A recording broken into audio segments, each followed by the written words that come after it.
guys, welcome back to my channel. So, in today's video, I am going to share with you guys how I plan out my studying. And I know most of us have all just finished with our November exams, and like the last thing you want to stress about is your mocks. But because I crammed so much in my November exams, I just know that I can't do that again. I was so disorganized and everything was everywhere. And since for the mocks there is so much to study, it's really important that you have a study plan to follow. So this would be the perfect time to share with you guys my studying schedule and what I do in order to plan out my studying.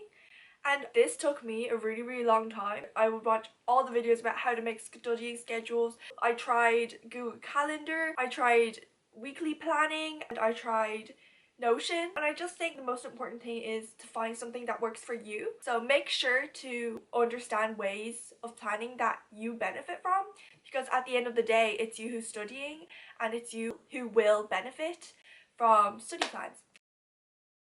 So the very first step I went through when I first started planning was I wrote down all my subjects.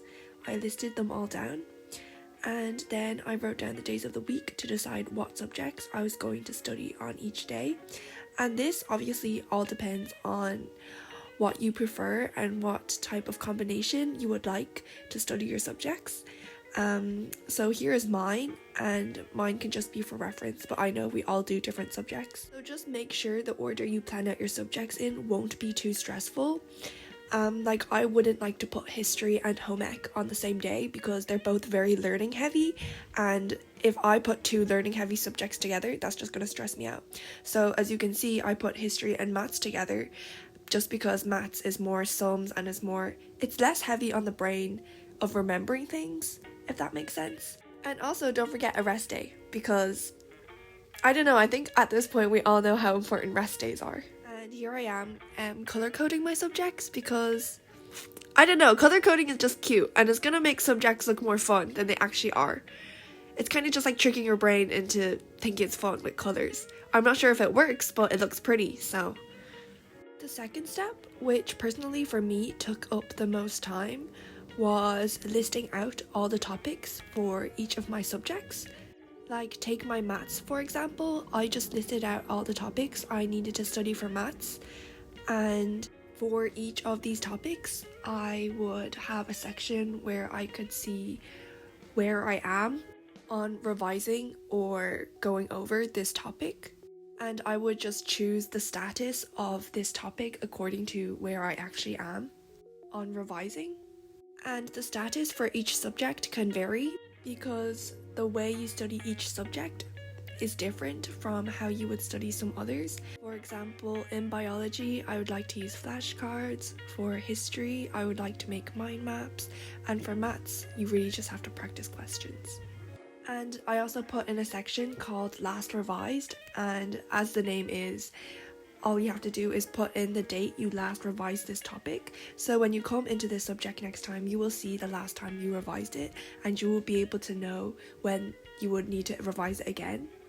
And now we are at our last step.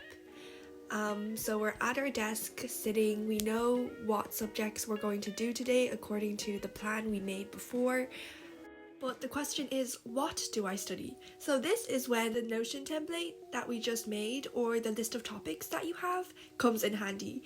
I choose a topic from the big list of topics I have, and I look at what topics I haven't started studying or what topics I have started studying but haven't finished. It's really up to you to decide what topic you want to study, especially since they're all listed out there for you to see.